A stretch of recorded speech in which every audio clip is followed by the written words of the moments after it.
The final Sports Hub Sunday kickoff before the NFL trade deadline, which is Tuesday at 4 p.m. Will the Patriots be buyers, be sellers? Does this game make any impact? Let's start there, Cerrone. 2-6, 3-5. Is there a difference in the trade deadline approach with those two records? Yeah, I think so, because I think if you just take the overall records out and look at the division record, if they win this game, I think they have the best division record. They would. And if you had told me back in August, hey, they'll be 3-1 in the division at Halloween, I'd be like, oh, so they're a Super Bowl contender. That's great. Exactly. After seeing what Miami and Buffalo did, how they started the season, and watching the Patriots, just think if you sat there after that Cowboys game or that Saints game and said in a couple of weeks the Patriots have the best record in the AFC East, you would have people would have laughed you right out of here. But that's to me is the key thing. It's like, well, okay, overall we're not dominant in the NFL, but if we come out of here with the best record in the division, we might have to take a different approach to the rest of the season. And I think a lot of guys might play hard. Not gonna say might. I think a lot of guys are going to play hard today because some guys might not want to be traded out of here.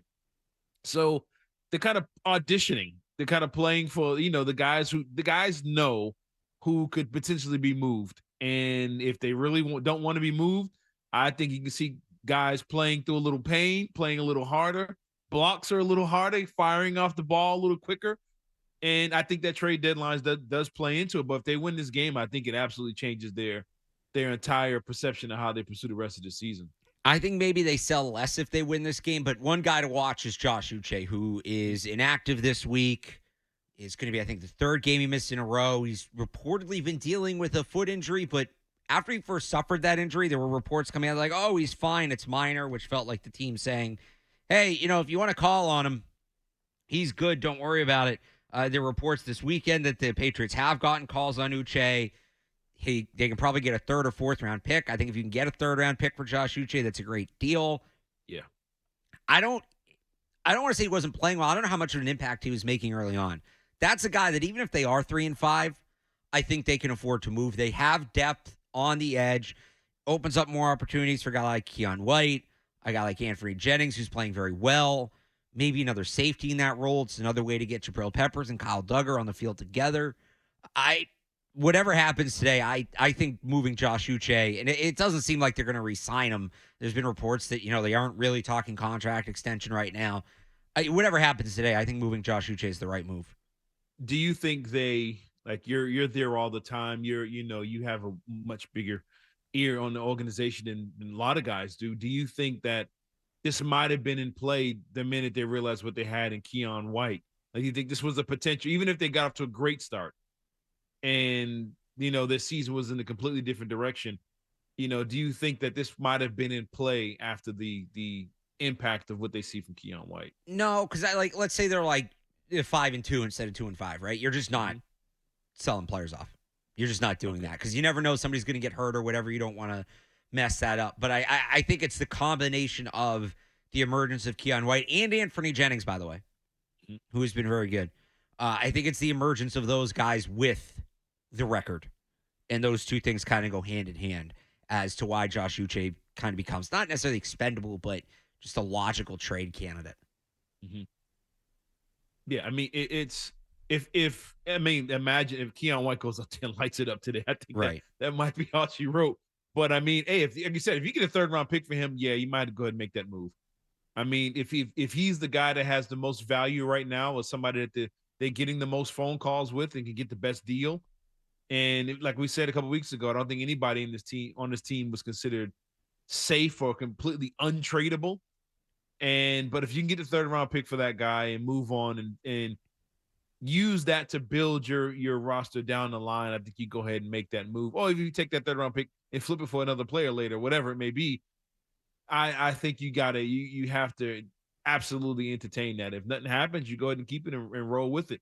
Keep him and roll with it. But I mean, I would take the third round pick right now over Uche in this situation. Do you have any interest in this point? Let's say they win today, in adding a guy like Jerry Jeudy, maybe another corner. Maybe they trade Josh Uche for a third, and then they go out and they trade a fifth for a pass rusher or something like that. Do you have any interest in them adding? Kind of.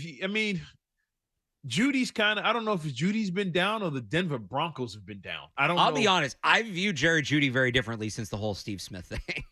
Oh, I look at that and look, I think both sides there's some fault, but like if it maybe Steve Smith did go over the top, but that happens. That's life as a professional athlete. And if that bothered Jerry Jeudy, what's he going to be like in this market? Yes, that's an excellent point, because he's going to come to a market now with his 10 Steve Smiths on the radio every day, and he's going to hear about it. And it's in this fan base is going to be 50,000 Steve Smiths in the crowd, just waiting for him to mess up. And people, I don't know, people don't understand that, but to play in this market, you do have to have the thickest of skin possible. But that being said, if he comes here and he plays well, he's going to be treated like a king and a savior. That's true. If he comes out here and he's getting touchdowns, if he's making plays, the perception on him changes drastically. People didn't even want Randy Moss because they thought he was a jerk. The minute he comes in the window, catches the touch. After week 1, it was like, build him a statue, put him somewhere downtown, and, he's a god here. Making plays and getting things done on the court, field, on the ice, it doesn't matter. If you perform, the fans here will love you. But if you go out there and you make crazy statements or you act a certain way and then you don't deliver, they're going to let you have it. But, that being said, I think somebody like a Jeudy on the field with a Mac Jones, I think he'd love it. I think the offense would love it, and I take him over Juju, right? Juju and Parker right now. So yes, I would entertain a possibility of a Jeudy showing up to Foxborough. I'll say this: if it works, like if he can fit the culture of it, Jeudy, Bourne, Douglas, that's not a bad group. I wouldn't be saying they don't need to add in the offseason, but that's not a bad group of receivers. No, for whatever that's you look real athletic. Yes, yeah, and that's the thing, and that's what they haven't been. There's athleticism, there's speed on the field. So we'll see what happens between now and Tuesday at 4 p.m. is the deadline. We'll have you fully covered, up to date on the NFL trade deadline on 98.5thesportshub.com.